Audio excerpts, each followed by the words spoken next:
यह किसके लिए है?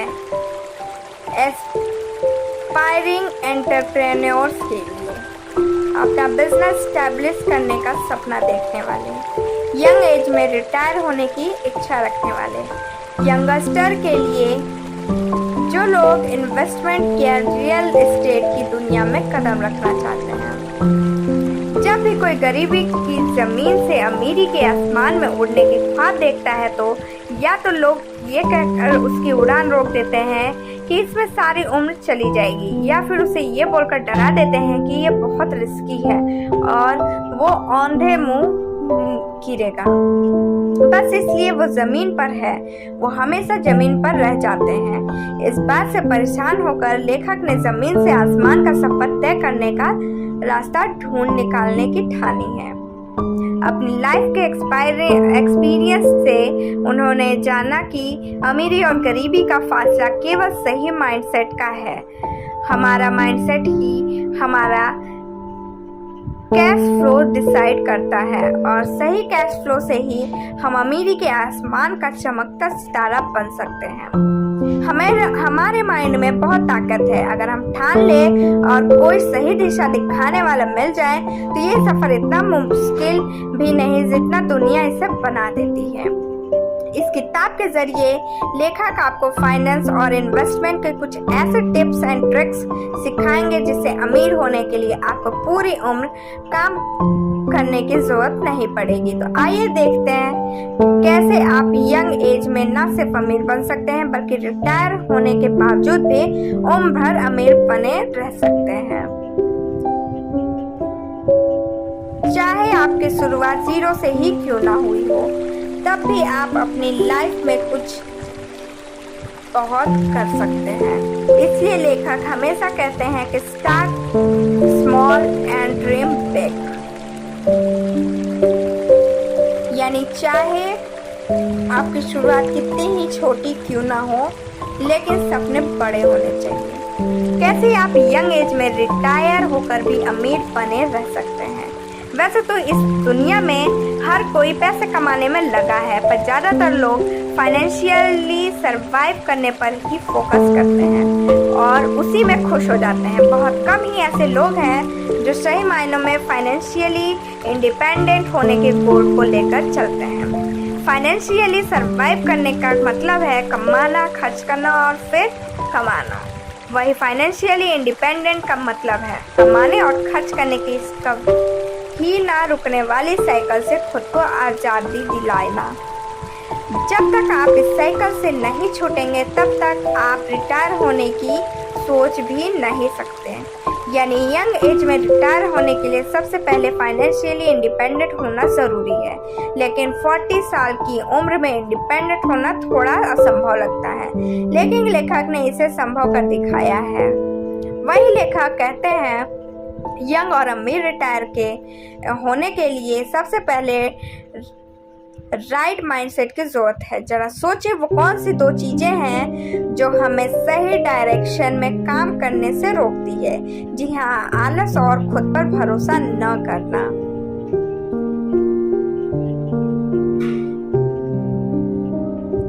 अगर आप आलसी हैं तो कुछ ना करने का कोई ना कोई बहाना ढूंढ ही लेंगे, जैसे इसमें बहुत रिस्क है। इसके लिए इन्वेस्टमेंट चाहिए, ये मुझसे नहीं हो पाएगा। वहीं अगर आप सेल्फ डाउट में हैं तब भी आप कोई भी अगला कदम उठाने से पहले इतनी बार सोचेंगे तब तक अपॉर्चुनिटी आपके हाथ से निकल जाएगी। अगर आप यंग एज में वो सब हासिल करना चाहते हैं जिसका सपना दुनिया देखती है तो आपको सोचना छोड़कर एक्शन लेना शुरू करना होगा। अपने गोल सेट करें, शॉर्ट टर्म प्लानिंग करें जिन पर आप आज और अभी से काम शुरू कर सकते हैं। आपके सर पर जुनून होना चाहिए, आपका काम आपका पैशन होना चाहिए, तभी आप आलस और सेल्फ डाउट से बाहर निकल सकते हैं, वरना ये बेड़ियां आपको उम्र भर जकड़ी रहेंगी और आप 60 साल के बाद भी काम ही करते रह जाएंगे। एक छोटी सी कहानी से इसे समझते हैं। एक बहुत बड़े रेस्टोरेंट के नीचे एक छोटी सी चाय की टपरी थी। टी स्टॉल के मालिक का सपना था कि उसका भी एक दिन इतना ही बड़ा रेस्टोरेंट हो। वही रेस्टोरेंट के मालिक को वो अपने खानदानी विरासत के रूप में मिला था। टी स्टॉल वाले को जितना खुद पर भरोसा था रेस्टोरेंट के नए मालिक को उतना ही सेल्फ डाउट। इसी तरह 5 साल बीत गए और टी स्टॉल वाले ने पैसे जमा करके एक छोटा सा होटल खोला।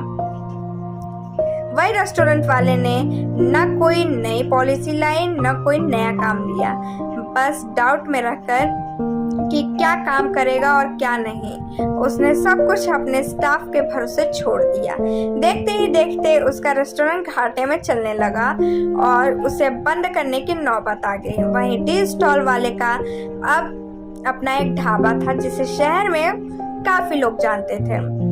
तो देखा कैसे सेल्फ डाउट और कुछ ना करने के कारण आप अर्श से फर्श पर आ सकते हैं। वहीं अपने काम को पैशन मानकर और खुद पर भरोसा रखें तो आप कामयाबी की बुलंदियां भी छू सकते हैं। आप जितनी जल्दी हो सके उतना जल्दी रिटायर होने की कोशिश करें। क्या इस समरी को पढ़ते हुए आप सोच रहे हैं कि मैं तो लगभग 30 के आसपास हूँ, अब तो शायद इसके बाद लेट हो गया। लेकिन लेखक कहते हैं कि आपको एक बिजनेस खड़ा करके रिटायर होने के लिए केवल 10 से 12 साल चाहिए।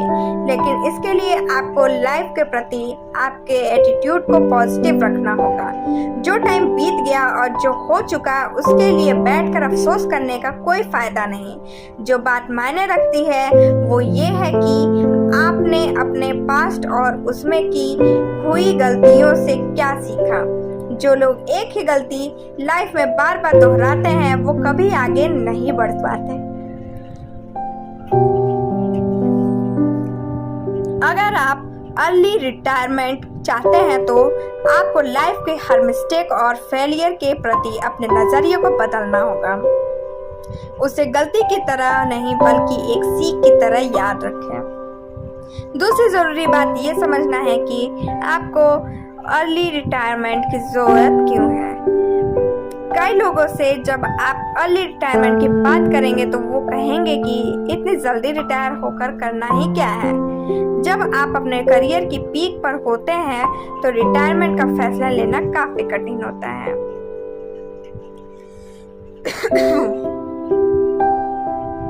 लेकिन एक बात हमेशा याद रखें कि पैसा और शोहरत के साथ साथ लाइफ के मेमोरीज और रिलेशनशिप की भी उतनी ही इम्पोर्टेंस है। ये सफ़र आपका है और आपकी खुशी के लिए है, इसलिए आपसे बढ़कर कुछ भी नहीं।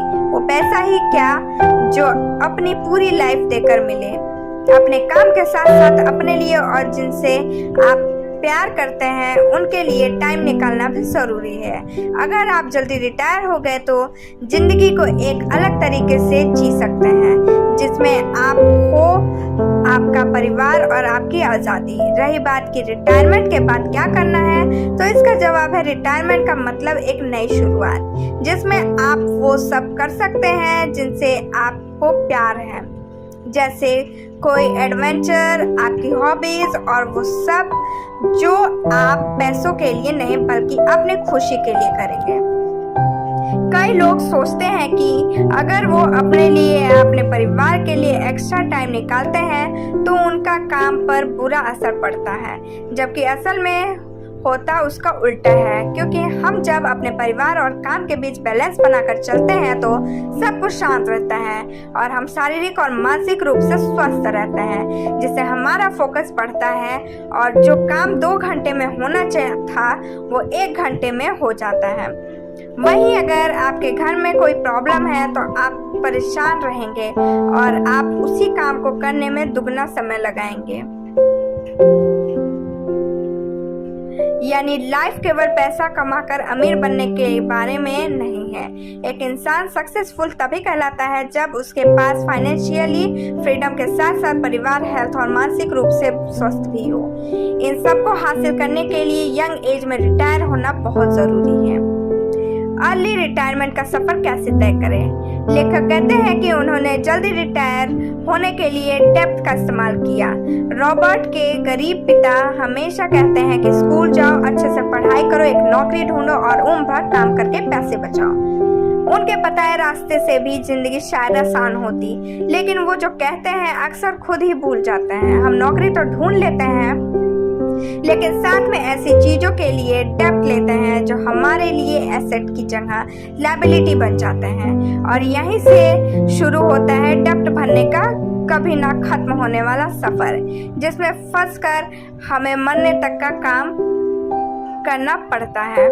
वहीं लेखक के रिच डैड कहते हैं कि अपने पैसों के इस्तेमाल से अमीर बनने की जगह दूसरों के पैसों से अमीर बनो, यानी डेब्ट से, लेकिन याद रहे कि वो गुड डेब्ट होना चाहिए। अब ये गुड डेब्ट क्या होता है? सोचिए, अगर आपने 10% ब्याज के साथ बैंक से लोन लिया और उसे रियल एस्टेट में कुछ इस तरह इन्वेस्ट किया कि आपको 25% रिटर्न ऑन इन्वेस्टमेंट मिल रहा है, तो आप 15% के फायदे में रहेंगे, जो कि आपके लिए पैसिव इनकम की तरह काम करेगी और आपके कैश फ्लो को मेंटेन रखेगी। लेखक ने एक उदाहरण के साथ अपनी बात समझाई है। उनके साथ के घर में एक कपल रहता था जो 57 साल की उम्र में रिटायर हुए थे, जबकि लेखक उनके मुकाबले 12 साल पहले और उनकी पत्नी किम 19 साल पहले ही रिटायर हो गए। इस कपल ने अपना रिटायरमेंट एक्टिविटी यानी स्टॉक मार्केट के जरिए फंड किया था, जबकि रॉबर्ट और उनकी पत्नी ने लेवरेज की मदद से अपना रिटायरमेंट फंड लिया था। चूंकि बैंक स्टॉक मार्केट में इन्वेस्ट करने के लिए लोन नहीं देता, इसलिए उस कपल को खुद मेहनत करके पैसे कमाने पड़े, जबकि लेखक को रियल एस्टेट में इन्वेस्ट करने के लिए बैंक से लोन मिल गया, जिसके कारण वो जल्दी रिटायर हो गए। लेखक कहते हैं कि हम सब जानते हैं कि रिटायर होने के लिए आपको $1 मिलियन की जरूरत होती है। जब आपके पास दो रास्ते हैं, या तो आप सारा जीवन लगाकर 1 मिलियन बचाओ या 1 मिलियन का डेब्ट लेकर उसे हार्ड रिटर्न ऑन इन्वेस्टमेंट पर लगाओ।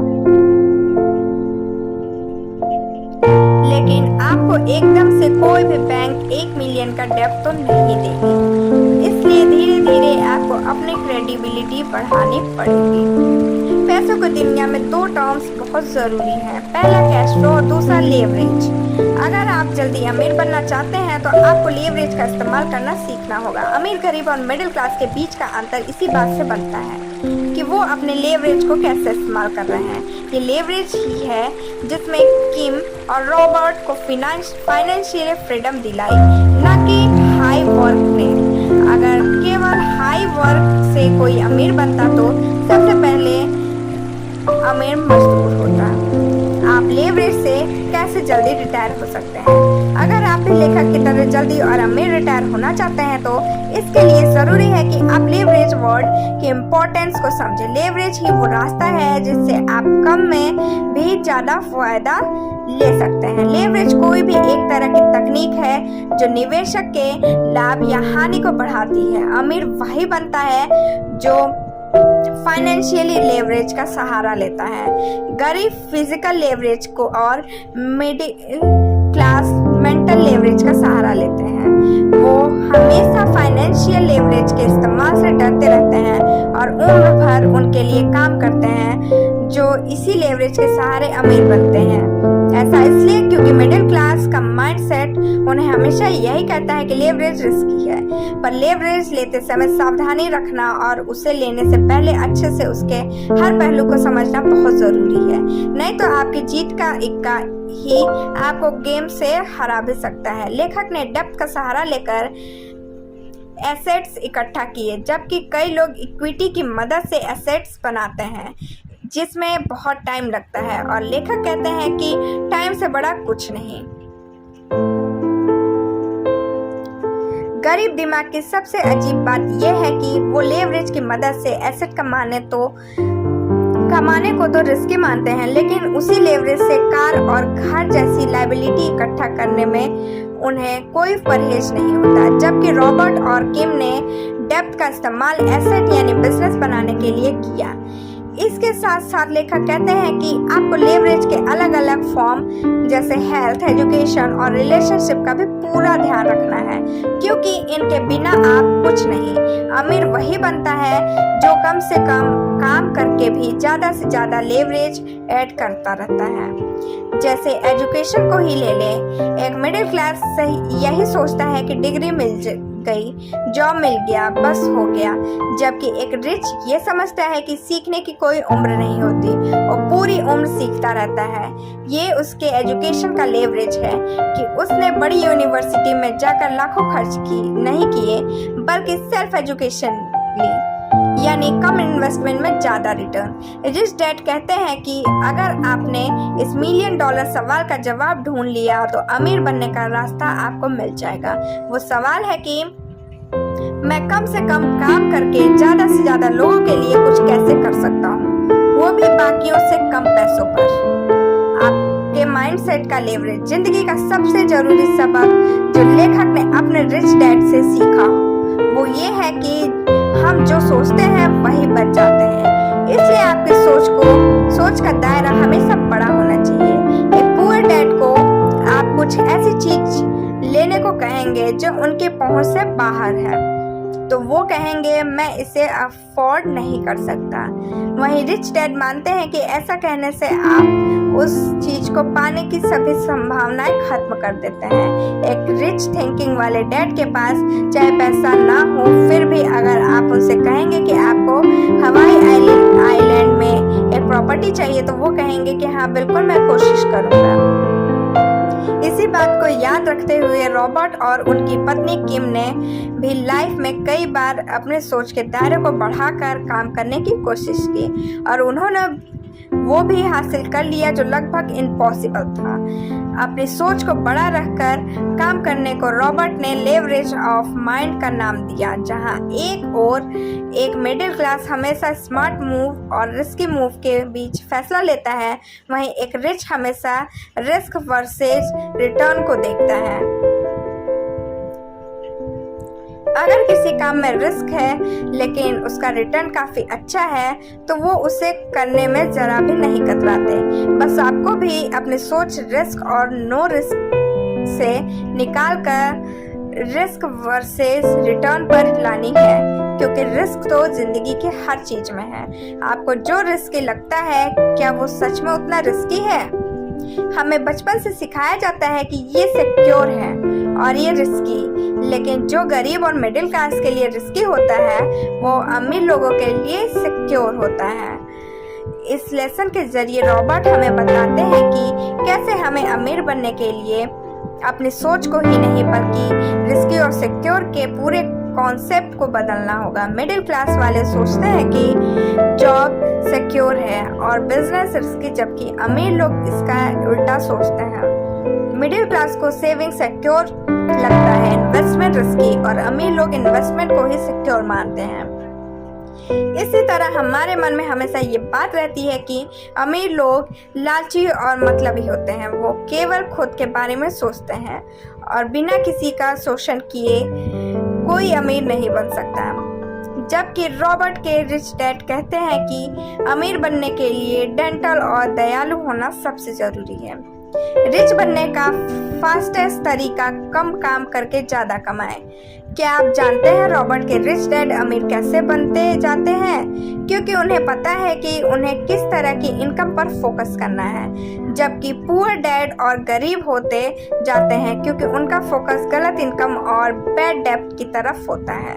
रिच डैड इनकम को 3 टाइप्स के डिवाइड करते हैं। पहला अर्न्ड इनकम, यानी वो इनकम जिसे हम मेहनत करके कमाते हैं। दूसरा पोर्टफोलियो इनकम, यानी वो इनकम जो हम पेपर एसेट्स यानी इन्वेस्टमेंट से कमाते हैं। और तीसरा है पैसिव इनकम, जिसे हम अपने इंटेलेक्चुअल प्रॉपर्टीज या रियल स्टेट से कमाते हैं। पुअर और मिडिल क्लास की मेन इनकम अर्न्ड इनकम से होती है, जबकि रिच क्लास की इनकम पोर्टफोलियो और पैसिव इनकम से होती है। अर्न्ड इनकम में पहला नुकसान ये है कि उसे कमाने के लिए आपको लगातार काम करते रहना पड़ेगा, और दूसरा नुकसान ये कि उस पर आपको अच्छा खासा टैक्स भी देना पड़ेगा। वहीं पोर्टफोलियो इनकम और पैसिव इनकम में मेहनत भी कम है और उस पर टैक्स भी कम देना पड़ता है, यानी कम काम में ज़्यादा इनकम। रिच बनने के फास्ट ट्रैक पर चलने के लिए आपको अपनी आज तक की सोच को 360 डिग्री का टर्न देना होगा। ये कुछ ऐसा है जैसे आज तक आप राइट हैंड से खाते थे और अचानक आपको कोई लेफ्ट से खाने को कहे। ये सब बातें कहना आसान है लेकिन करना मुश्किल। लेकिन याद रखें कि आप गरीब पैदा हुए, इसमें आपकी कोई गलती नहीं। लेकिन अगर आप गरीब मरते हैं तो आप इसमें 100% आपकी ही गलती है। आपका प्लान कितना फास्ट है, आप कितने जल्दी रिटायर होते हैं, ये इस बात का डिपेंड करता है कि आपका प्लान कितना फास्ट है। इसके लिए सबसे पहले आपको खुद दिमाग से ये तय करना होगा कि आप अपने आप को रिटायरमेंट के समय कैसा देखना चाहते हैं, एक मिडिल क्लास की तरह, अमीर की तरह या बहुत गरीब की तरह। अगर आप एक मिडिल क्लास की तरह रिटायर होना चाहते हैं तो बेशक आप अपनी सोच में धीरे धीरे बदलाव लाकर इन्वेस्टमेंट जैसी स्ट्रेटेजी को फॉलो कर सकते हैं। लेकिन अगर आप अमीर या बहुत अमीर बनना चाहते हैं तो आपको फास्ट ट्रैक ट्रेन पकड़नी होगी। इसके लिए आपको किसी की स्ट्रेटेजी करने की जरूरत नहीं, बल्कि अपनी खुद की स्ट्रेटेजी बनना है, क्योंकि हर एक की सिचुएशन अलग होती है और आपकी सिचुएशन के लिए कब क्या सही रहेगा वो आपसे बेहतर कोई नहीं समझ सकता। लेकिन इस बात का ध्यान रखें कि अपनी सोच बदलने में ज़्यादा समय वेस्ट ना करें। आप खुले माइंड से सब कुछ करें, तभी आप फास्ट ट्रेन में सवार हो पाएंगे, वरना ट्रेन आपके प्लेटफॉर्म से निकल जाएगी। अपने फ्यूचर को बेहतर बनाने का काम आज और अभी शुरू कर दें, कल पर कुछ न छोड़ें। अपने ब्रेन को रिच बनने के लिए ट्यून करें, उसके लिए जरूरी है कि आप फास्ट सोचें, फास्ट एक्शन लें और फास्ट वर्ड्स का इस्तेमाल करें, जैसे कैश फ्लो मेक यानी डेप्रिसिएशन, गेन कंट्रोल। साथ ही स्लो वर्ड्स जैसे high paying job, appreciation, saving, risky, इन सब का इस्तेमाल कम से कम करें, क्योंकि आज आप जो करेंगे वही आपका कल बनेगा। अमीर बनने में काम आने वाले लेवरेज। इस पार्ट में लेखक ने वर्ड्स की ताकत पर फोकस किया है। वो कहते हैं कि वर्ड्स हमारे मुंह से निकलने वाले साउंड से कहीं ज्यादा है। ये हमारी जिंदगी में बहुत मायने रखते हैं। आपकी जिंदगी का सबसे हानिकारक शब्द है टुमारो यानी कल। ये कल जब तक आपके दिमाग में रहेगा आप आज पर फोकस नहीं कर पाएंगे, और सक्सेस के लिए आज जरूरी है। इसलिए कल को अपनी डिक्शनरी से बाहर कर दीजिए, क्योंकि कल हारने वालों का शब्द है जबकि आज जीतने वालों का। दूसरी बात यह है कि आपको अपने वर्ड्स और एक्शन में इंटीग्रिटी मेंटेन रखनी है। ऐसा नहीं कि आप कहते तो कुछ और हैं लेकिन आपके काम में वह नहीं झलकता, तो आप कभी सक्सेसफुल नहीं हो पाएंगे। तीसरी बात कि आपको जिंदगी में यंग और रिच रिटायर होने के लिए बड़े बड़े शब्द याद करने की जरूरत नहीं, बस एक रेशियो समझने की जरूरत है, वो है health ratio, wealth ratio. Wealth ratio equal to passive income plus portfolio income oblique total expenses खर्च। जब आपका वेल्थ रेशियो 1 से ऊपर आ जाएगा तो समझिए कि आप एक कंफर्टेबल रिटायरमेंट ले सकते हैं। ये आपकी जिंदगी के फाइनेंशियल एस्पेक्ट का सबसे इम्पोर्टेंट रेशियो है।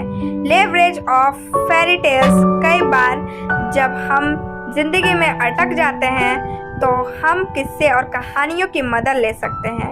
यूँ तो हमें ये बताया जाता है कि कहानियाँ सच नहीं होती, लेकिन अगर आपके इरादों में दम हो तो ज़रूर होती हैं। आपको बस उस प्यासे कौवे जैसा खुद पर भरोसा रखते हुए पानी को अपने पास तक लाने का तरीका ढूंढना है। आपकी आदतों को लेवरेज। आपका माइंडसेट जितना इम्पोर्टेंट है उतना ही इम्पोर्टेंट है आपकी आदतें। आपकी आदतें जैसी होंगी आपका फ्यूचर वैसा ही होगा। लेखक ने कुछ ऐसी आदतें बताई हैं जिन्हें अपनाकर आप फास्ट ट्रैक रिच बनने की प्रोसेस का हिस्सा बन सकते हैं। अपने लिए एक बुक कीपर रखें। अपने डेब्ट, इन्वेस्टमेंट, प्रॉफिट एंड लॉस का पूरा हिसाब किताब रखने के लिए एक बुक कीपर जरूर हायर करें, क्योंकि वो आपके पैसों से इमोशनली अटैच नहीं रहेगा और आपको सही सलाह देगा। उसकी सैलरी पर कितना गया छोटा सा इन्वेस्टमेंट आपको लाखों के नुकसान से बचा सकता है। अपने लिए एक विनिंग टीम तैयार करें। आज का युग टेक्नोलॉजी का है और इसमें सरवाइव करने के लिए आपको हर फील्ड में एक्सपर्टाइज की ज़रूरत पड़ती है, जो कि पॉसिबल नहीं। तो अपने लिए एक्सपर्ट की एक टीम तैयार करें जिनसे आप सब कुछ शेयर करके उनकी एक्सपर्ट सलाह ले सकें। अपने सोच और समझ को बढ़ाते रहें। जैसे जैसे आप ज़िंदगी में आगे बढ़ते जाएंगे, आपको अपनी सिचुएशन के हिसाब से अपनी सोच और समझ को बढ़ाना ज़रूरी है ताकि आपकी प्रोग्रेस रुक ना जाए। अपने आप को अपडेट करते रहें। फेल होने के लिए हमेशा तैयार रहें। अपने मन की आवाज़ सुनें। खुद से हमेशा पॉजिटिव बातें करें। उसके बारे में सोचें जो आप हासिल करना चाहते हैं और जो आप नहीं करना चाहते उसे भूल जाएं। सारांश, रॉबर्ट के रिच डैड से इस किताब के ज़रिए हमने यंग एज में रिटायर क्यों होना है और कैसे होना है उसके बारे में सीखा। हमने जाना कैसे आप यंग एज में अमीर रिटायर हो सकते हैं और हमेशा अमीर बने रह सकते हैं। रिच डैड कहते हैं कि अपने आप को पेचेक के चक्कर से आज़ाद रखें। अपना फोकस पोर्टफोलियो और पैसिव इनकम पर बनाए रखें। अपने माइंडसेट और अपनी आदतों में बदलाव लाएं ताकि आपका दिमाग रिच बनने के लिए ट्यून हो सके। रॉबर्ट कहते हैं कि रिच होने के लिए हाई एकेडमिक IQ होने से ज़्यादा हाई फाइनेंशियल IQ होना ज़रूरी है। आलस और पुरानी पुअर डैड वाली सोच को छोड़िए और आज और अभी अपनी लाइफ में एक नया बदलाव लाने के लिए तैयार हो जाइए, क्योंकि कल की तैयारी आज से शुरू होती है और जो आज आप सोचते हैं वही बन जाते हैं। आज के लिए बस इतना ही। Thank you, bye bye, take care.